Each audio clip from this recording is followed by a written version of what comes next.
Hey guys, welcome back to Ham Repair. Today I'm going to be doing a part 2 to my backup gun video. Last time we did the Kel-Tec P32 review and it was ass. Malfunctions all over the place, underwhelming caliber, it was a mess. Today I've actually got a little bit of an upgrade. I've got a Smith and Wesson 638 with a Galco Ankleglove. I've been carrying this recently. Just trying to figure out how the old dogs used to carry backup guns. Guys like Jim Cirillo were known to carry 2 to 3 handguns while they were running around in New York shooting bad guys. So, like I said in the last video, 1 is none, 2 is 1, 3 is better. Little Inglorious Bastards action there. So, ankle guns. There's a lot of benefits to carrying an ankle gun. One of the main ones is being able to bring your leg up to you. I do Muay Thai as my martial art of choice, so I do a lot of checking. So first off, I can bring my ankle up to my body pretty easily. Alternatively, if I'm sitting in a truck or driving around town, sitting here just doing my thing, it's going to be a lot easier for me to bring my leg up and get the gun out than it will be if I have to defeat my seatbelt, defeat my garment, and then go to work from there.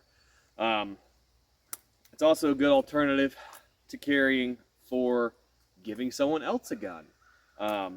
If I know that we're about to get in trouble and me and someone I love who I'm running around with may not be carrying a gun, but I know that they can shoot. So hey, take this. It's super easy. It's hard to mess up a 5-shot revolver. Hey, take this, point and shoot at the bad guy if they come around that corner. Yada, yada, yada. Also, please don't shoot me while you're doing it. So that could be an advantage there, especially someone who, knows how, has gone plinking with you. You know they can put hits on target, but they may not necessarily be a gun guy. Pretty advantageous there. Some disadvantages of ankle carry. First off, your gait. Wearing this adds a little bit of weight to your ankle where it wouldn't necessarily be if you had nothing on you. So you have to adjust your gait a little bit, just so people don't think that you've got a big hunk of iron hanging on your ankle. Second off, it's got a little bit of a profile when you wear it. If you're wearing like an ankle medical kit, it might be a good idea to run this as like a counterbalance, just so you got one ankle brace on, you got another ankle brace on. It kind of makes sense. Passerbyers might be like, oh, that guy's just got really weak ankles. And you don't want to be known as the guy with weak ankles, but hey, if it means I get an extra gun and a medical kit on me, I don't really care. So today I'm going to run a couple of drills with this 638, double action only. The carry method for the ankle holster is a Galco Ankleglove.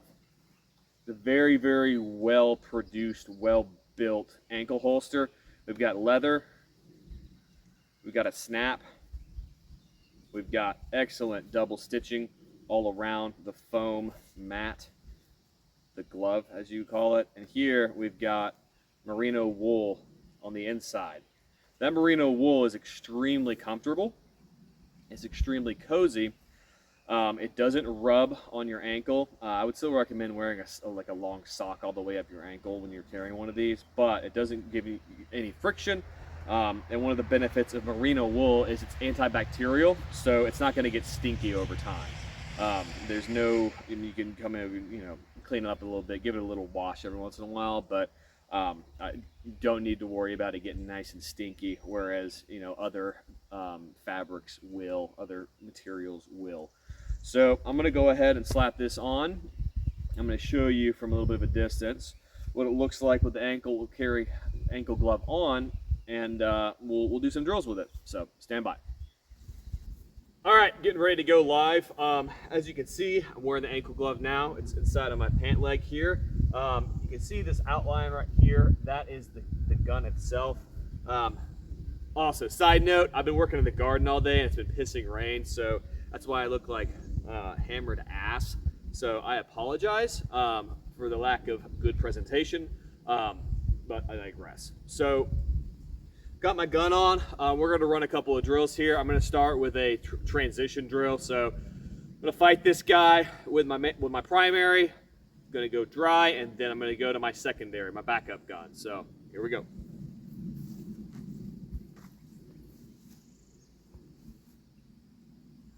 Stop!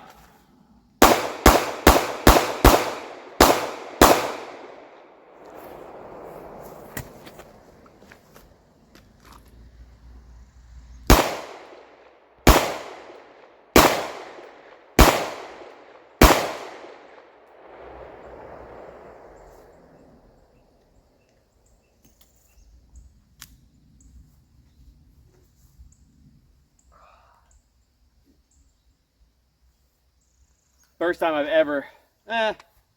I shot that gun in years. This is why we don't recommend 38 Snub-Noses as a primary weapon for women. That thing is pretty snappy. I'm running 158 grain MagTech flat nose bullets. Flat nose bullets. Jeez, I'm having a stroke. Pretty snappy, especially compared to the 9mm.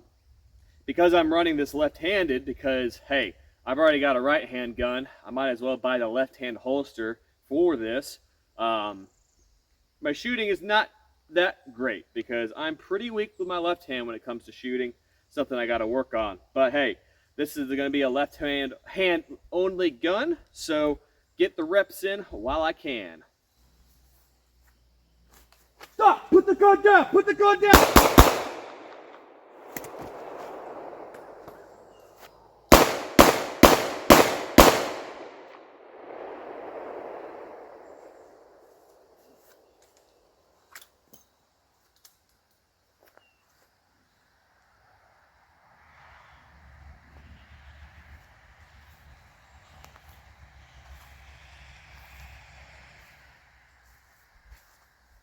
And no, I don't have or carry a reload for this. It's not really much of a point. I mean, I'm already carrying 3 full Glock 19 mags, so I'm already carrying. Ooh-wee. She ate it. I have to clean that. See if that messes with our reliability at all. But I already carry a shit ton of ammo for my primary gun, so this is really a last-minute, last-ditch effort type piece. So, I digress. All right, gonna slow it down a bit and do some more accurate shots. Figure out where this gun's grouping at. I'm gonna aim at the, I'm gonna aim at the -1.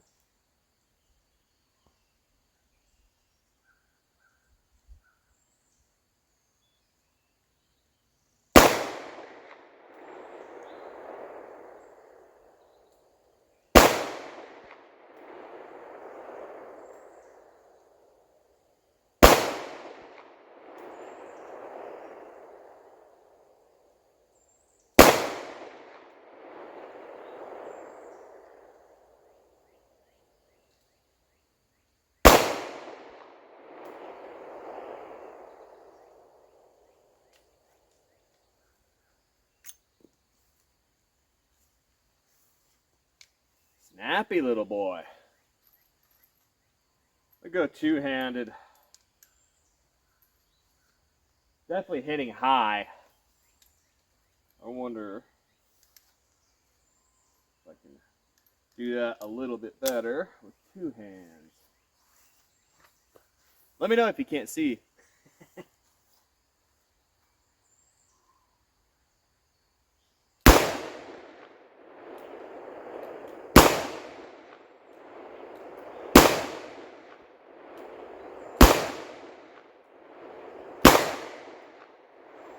Huh.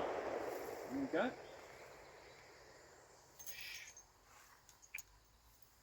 My point of impact is about an inch left of where I was aiming. Hate to see it.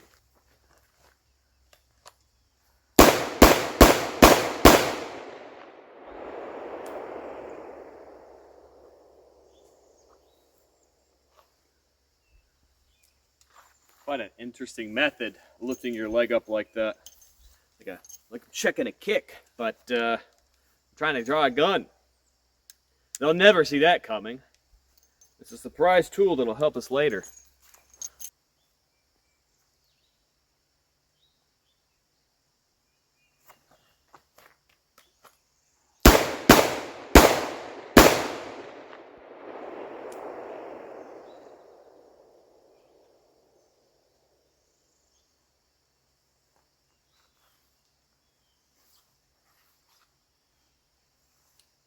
Scary knowing that your gun only has 5 rounds in it.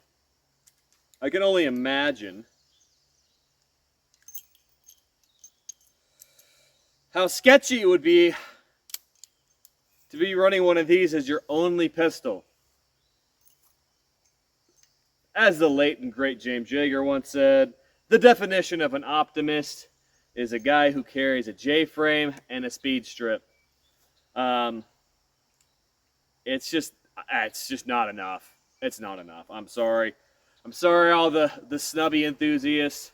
Snubbies are great if you carry 3 of them, but there's just not enough ammunition capacity for me to be accepting that this is good enough for, defending myself with.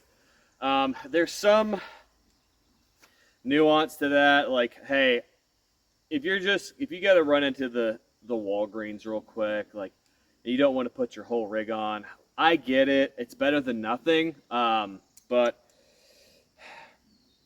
I don't know. It's just, this is not the way if this is going to be your only gun.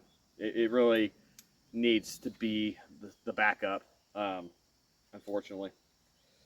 Ammunition capacity is just not there, and in today's world, you need ammunition because the bad guys have ammunition. Some idiot rolling up on you in a gas station with a Glock 17 with the fucking switch on it and a 33 round magazine, like, this ain't gonna cut it. You need continuity of fire through large magazine capacity. There's no way around it.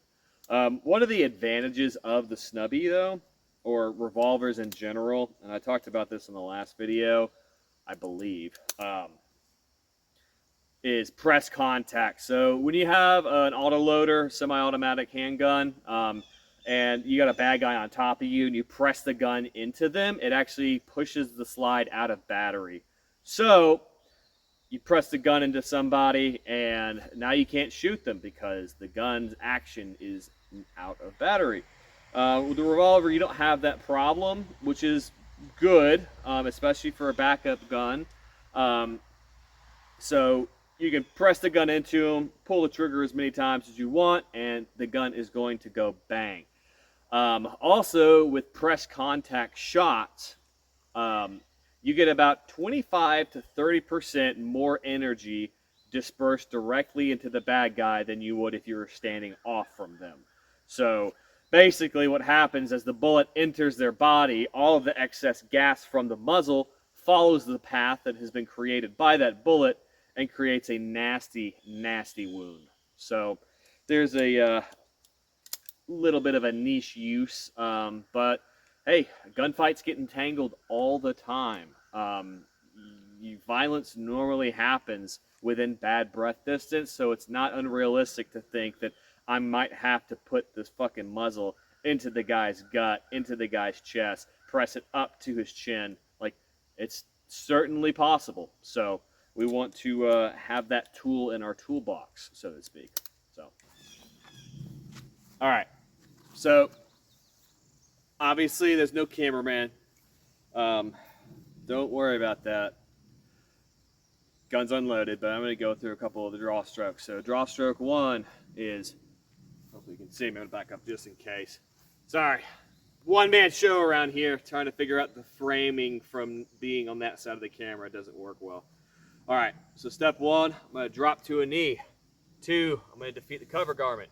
3, I'm going to hit the snap. 4, I'm going to draw. I'm going to go back to here, back to my thumb pectoral index, which is where you should go with all of your guns when you draw them. And then I'm going to press out as I stand up. Okay, I'll run that back. Put it back in the holster and run that back full speed. Another thing is, when you're drawing your guns, do not look at the holster. Do not look at the holster. You are in a fight. You need to be looking at the bad guy. You need to be looking around, figuring out cover, where the civilians are, where the bad guy's going to. Does he have friends? Yada, yada, yada. There's no world where you should be looking at your holster to draw. And I do not like looking your gun back into your holster either. First off, it's unprofessional. Second off, half of time is night. So you very unlikely, if you do get in a self-defense encounter at night, which is when most fights happen, you're going to have low light, no light conditions, and relying on your vision to walk that gun into its holster is a fool's errand. You have wiped your ass since you were 4 years old. You can get your gun back into your holster. So, running back that draw at speed. We say I fucked it up. This is why we do repetitions. You got to be sure to defeat that pant cuff. Got to defeat the pant cuff. Let's run it back. There we go. A little bit smoother. A little bit smoother. Fishing it back into the holster without looking at it. I realized that I looked it back in the last time, but hey, everybody makes mistakes. Just don't train to do it. It is gonna happen. All right, again. Woo, pretty good, pretty good. I'm gonna run, I'm gonna grab a shot timer here in a little bit and see how fast I can get this going. How fast my first shot after beep is. All right, we do the second draw. So second type of draw stroke is bringing my leg up to me, which has its disadvantages because it's putting all my weight on one leg. So if somebody's actually entangling me, they could sweep me very easily. But like I said, do Muay Thai, checking kicks all the time with, you know, my shin bones is pretty common. So I could definitely see a world where, hey, I push this guy off. I don't have a good spot to go to a knee around here. There's not cover. And all of this with a caveat that my main gun isn't there, obviously. But hey, shove this guy off, maybe push kick him, and then boom, I'm here, get the gun out, okay, like so. And I'm obviously not going to reholster that way. Realistically, if I had to draw this thing, I'm probably not going to reholster it at all. I'm probably going to shove it into a pant pocket if it once the fight's over. All right, so we're going to run that back. Boom, leg up, pop the snap. Ooh, messy got hung up on the pant cuff again. Okay, let's run it back.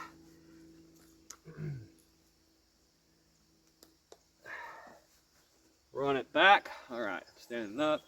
Boom, leg comes up, cuff comes off. Boom, snap, boom. Not bad at all. Certainly not the fastest method of draw, but the hope is that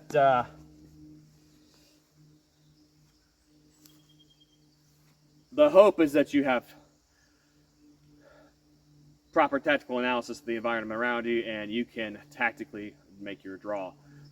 Same goes for your primary. Like, if we're down to a speed competition between me and the bad guy, We have most likely already lost. Um, the draw stroke time is important. You don't want to be sluggish, but what's much more important is earning your draw, setting yourself up to, not have the bad guy's attention. It's much more important, or hey, being behind cover, much more important than practicing for sub 1 second draw first round on target shots. So I digress. Yeah, let's get back to shooting. All right. Now we're going to do a little press contact shooting. This is going to suck. Press contact is when you're pressing the gun into the bad guy, hopefully with the assertion to get them off of you. Like I said earlier, hey, you get 30% more of a wound channel doing this, which is super advantageous. The problem with revolvers is the cylinder gap between the cylinder and the barrel is going to rock my world and probably give me a little bit more CTE than I already have. So here goes nothing. So I know you probably can't see this super well, but I'm in a good thumb pectoral index position. It's where the thumb runs along the underside of my pectoral muscle. Okay, that's where we want our gun's position, and it pushes the barrel down at a downward angle. Okay, so I'm hitting pelvis, balls, vagina, femoral arteries, yada yada yada. Depending on their height, obviously, but there goes nothing. I'm gonna post up on the bad guy like I'm throwing an elbow. Boom. Okay. So, and this is not notional. If I've been fighting this guy for a second, I'm gonna be trying to post up. This is just another tool in the toolbox. So I'm here fighting. We're fighting. Boom. Ooh wee. Rocked my world. Wow. I feel it in your sinuses. Oh my goodness. Look at all that. Look at all that damage. All of the unburnt powder coming out very quickly has indented into the cardboard. So I'm sure that probably doesn't feel good. But yeah, I'm probably gonna have a migraine after that one. Let's do it again. All right. Round 2 of Headache Simulator.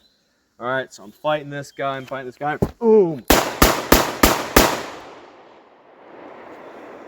Whew. Yeah, nothing like 5 rounds of 158 grain flat nose to just ruin your day. I'm not sure what kind of defensive ammo I'm going to use in this. I'm torn between like a really heavy wad cutter and a light hollow point. I wish I could get some of the treasury loads, United States treasury loads, like 110 grain Hornady bullets, like plus P plus plus, like hot. Hot rounds. But you can't get them, so that's cool. I'll find something. I'll let you guys know what I decide on. All right. I'm going to run a failure to stop drill. So we're going to put 2 rounds chest, 2 round the pelvic girdle, and 1 in the noggin. This is very close. Bad breath distance, entanglement. So here we go. I get off to the side a little bit so you guys can see. Stop!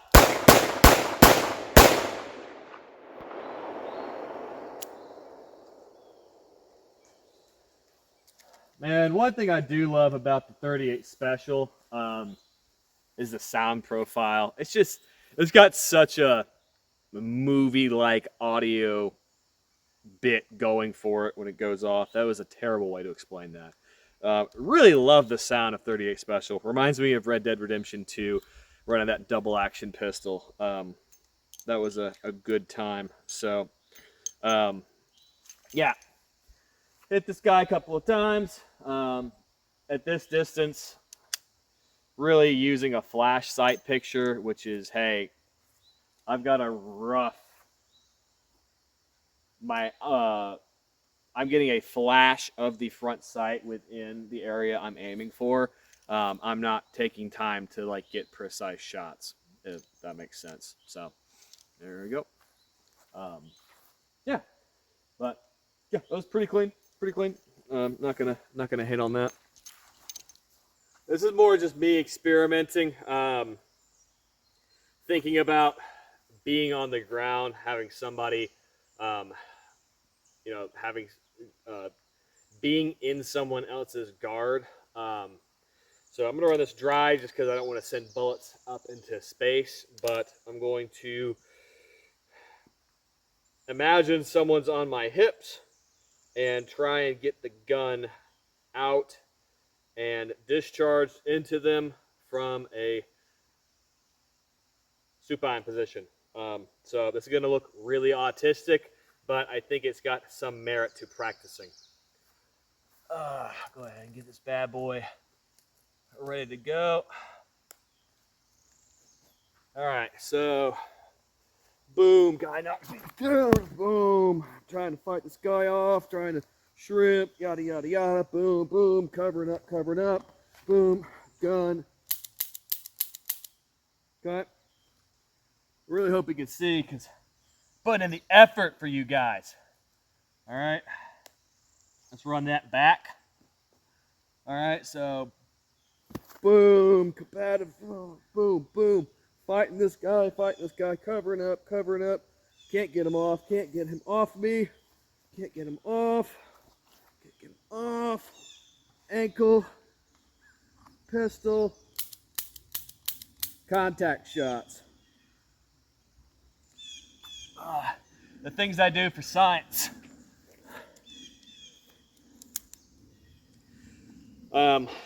So yeah, just a thought. Hey, if someone's got you pinned on the ground, you can get your theoretically get your ankle to you. Obviously, it's not going to be applicable to every situation, but hey, tool in the toolbox. POV shooting and me nuking your ass. Because I don't know, it's funny. Maybe I'll turn it into a YouTube short. The only thing with an ankle glove, it's really hard to snap the two buttons together.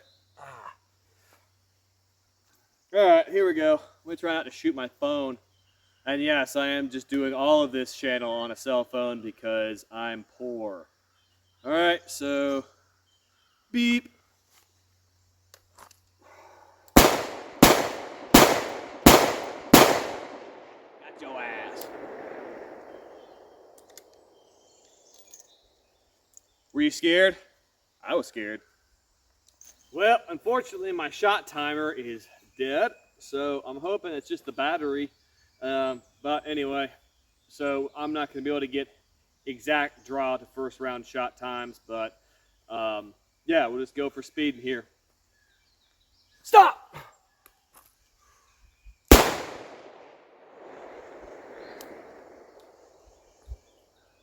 Okay.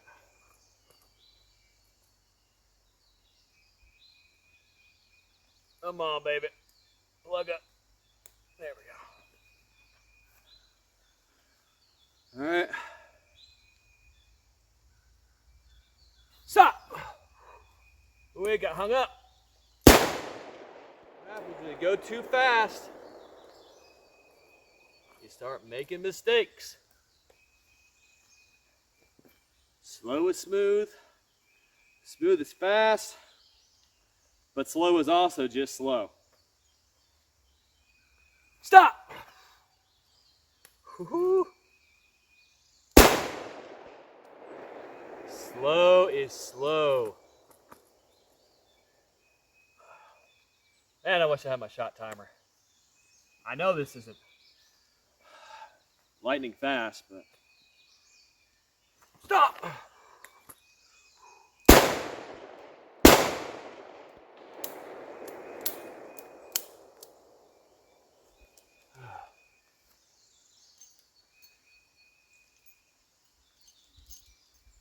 Sweet.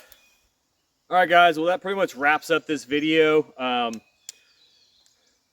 638 Smith and Wesson did pretty good. I mean, we didn't have any malfunctions or anything. Obviously, it's getting a little gummy because there's a lot of carbon building up on the cylinder, but it is what it is, part of the game. So loving the Galco Ankleglove so far. It's definitely a little bulky, but I can, let me take these earplugs out. I definitely recommend it. It is comfy. It is comfy. It's like having a little hug around your leg. Um, anyway, so learning a little bit about how to draw from the ankle holster. Definitely made a lot of mistakes, but hey, you live and you learn.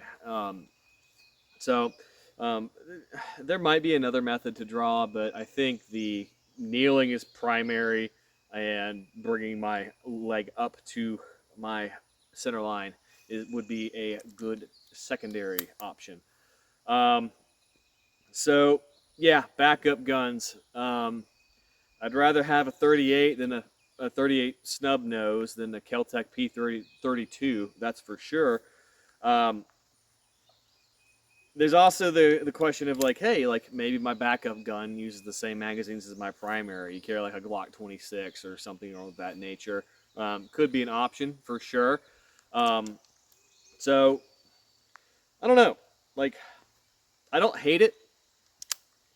It's definitely more of a get off me gun. I don't want this to be my primary, as I said earlier. I think the caveat to that would be like, hey, if you're a revolver guy and you just love revolvers and you just want to carry snub nose, that's fine, but you got to carry 2 or 3. Sorry, got to carry 2 or 3. The reason why I went with a left-handed holster is because, like I said, my primary gun is a right hand, and my left hand is unoccupied. They are called handguns, not hands gun. I'll let myself out after that one. Anyway, this hand might be bogged up. There's obviously something wrong with it because my primary is not working. So hey, having an option to go and pull a gun left-handed is something that I want to have in the toolbox. Also, like learning to draw it while on the ground with someone's on top of you. It's good to know how to do at least. It's getting wet. It's getting shittier, and I am running out of ammo. So we're going to cut this one. Guys, I hope you enjoyed the video. I highly recommend Galco Anklegloves as a backup gun option. Snubbies, not a bad second option for sure for a backup gun. So definitely beats the hell out of the P32. 38 is better than 32 ACP, so there's that. You get a lot more ammo variety, ammo cost, yada yada yada, where the 32 is a dying cartridge. So I'm going to run this as my backup for a while, and I will keep you guys updated if anything changes. So as always, this is Hammered Pear. Sell your cloak.